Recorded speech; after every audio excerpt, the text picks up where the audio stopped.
सर्वमंगल मांगल्ये शिवे सर्वार्थ साधिके शरण्य त्र्यंबके गौरी नारायणी नमस्तुते। प्यारे मित्रों, जय सिया राम, जय माता दी। मित्रों, आज हम इस वीडियो के माध्यम से चर्चा करते हैं कि तुलसी जी के नीचे दीपक जलाते समय याद रखें कुछ बातें व नियम। धार्मिक मान्यताओं के अनुसार नियमित रूप से तुलसी पूजन करने से घर में माँ लक्ष्मी की कृपा सदा बनी रहती है। लेकिन तुलसी पूजा को करते समय कुछ नियमों को ध्यान में रखना बहुत ज़रूरी होता है। यदि आप गलत तरीके से पूजन करते हैं तो आपको धनहानि का सामना करना पड़ सकता है। जहां आयुर्वेद में तुलसी को बेहद लाभप्रद माना जाता है, तो वहीं हिंदू धर्म में तुलसी को बहुत ही पवित्र व पूजनीय माना जाता है। वास्तुशास्त्र में तुलसी को सकारात्मक ऊर्जा प्रदान करने वाला पौधा कहा गया है।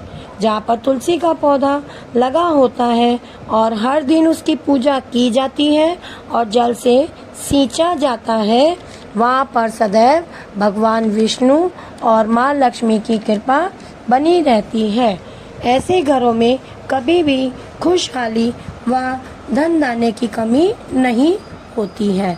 लेकिन तुलसी पूजन करते समय भी कुछ बातों को ध्यान में रखना बहुत ज़रूरी होता है।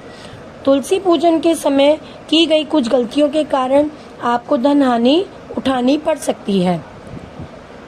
हमने अक्सर देखा है कि घर के सभी सदस्य एक एक करके तुलसी में जल अर्पित करते हैं, लेकिन ऐसा नहीं करना चाहिए।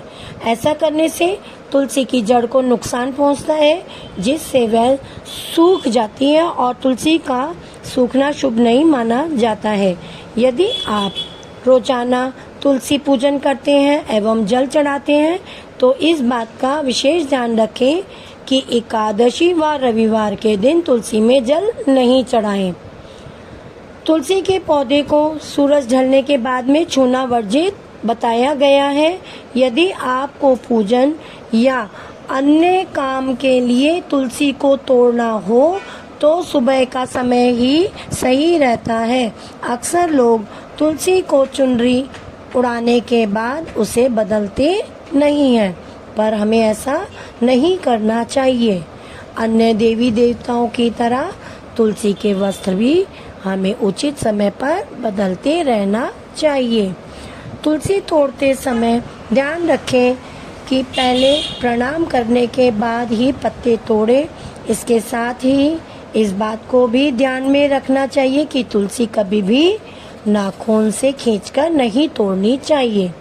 यदि आप सूरज ढलने के बाद में पूजन कर रहे हैं तो इस बात का भी ध्यान रखें कि तुलसी को दूर से ही प्रणाम करें। भूल कर भी शाम को तुलसी के पौधे को स्पर्श नहीं करना है। हम लोग तुलसी में जब दीपक जलाते हैं तो दीपक को आसन नहीं देते हैं, लेकिन तुलसी में दीपक जलाते समय हमें चावल का आसन देना चाहिए। मान्यता के अनुसार महिलाओं को तुलसी पूजन करते समय बालों को खुला नहीं रखना होता है। इसके साथ ही अन्य पूजा अनुष्ठानों की तरह तुलसी पूजा करते समय भी बालों को बांधकर रखना चाहिए। जब भी आप तुलसी के पौधे के नीचे घी का दीपक जलाते हैं तो इस दीपक में थोड़ी सी हल्दी या अक्षत डालकर दीपक जलाएं। इस उपाय से आर्थिक तंगी से छुटकारा मिलता है।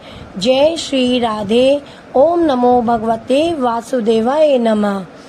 ओम कृष्णाय वासुदेवाय हरिये परमात्मने प्रणत क्लेशनाशाय गोविंदाय नमो नमः।